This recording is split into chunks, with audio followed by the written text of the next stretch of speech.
Satlantas Polres Nagan Raya melakukan patroli dan penertiban di Jalan Poros Utama Sukamakmur, Desa Lung Baru, Kecamatan Setempat pada Minggu malam. Penertiban dilakukan lantaran banyaknya laporan dari masyarakat yang resah dengan adanya aksi balap liar yang kian mengganggu keamanan dan kenyamanan warga saat melintasi jalan tersebut pada malam hari.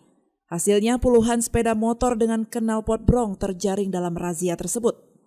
Kasat Lantas Polres Nagan Raya Ibtu Alfi Syahrin mengatakan sebanyak 21 sepeda motor yang terjaring dalam penertiban langsung diberikan tindakan yaitu berupa sanksi tilang.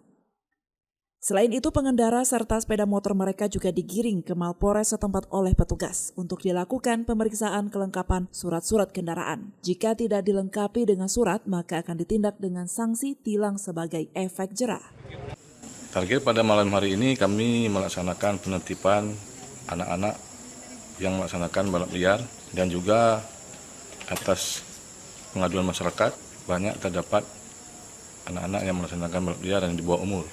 Telah menjaring di lokasi balap liar sebanyak 21 kendaraan roda 2 yang mana kendaraan tersebut ada juga yang memakai knalpot brong.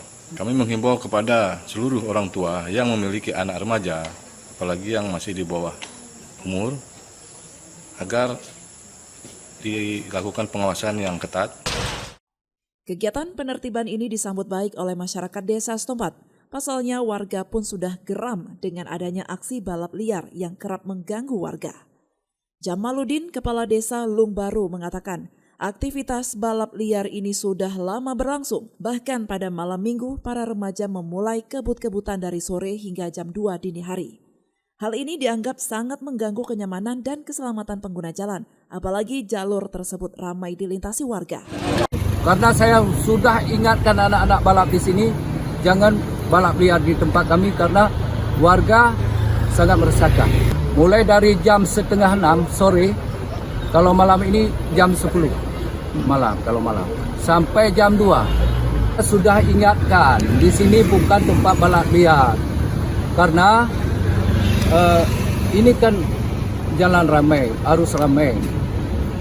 Tapi orang ini satu pun nggak mengikuti. Polisi menghimbau kepada masyarakat agar ikut menjaga ketertiban dan keamanan. Selain itu kepada orang tua agar terus mengawasi anak-anak mereka guna menghindari hal yang bisa menimbulkan kecelakaan lalu lintas seperti balap liar. Dari Nagan Raya, Orian Saputra melaporkan untuk Puja TV Aceh.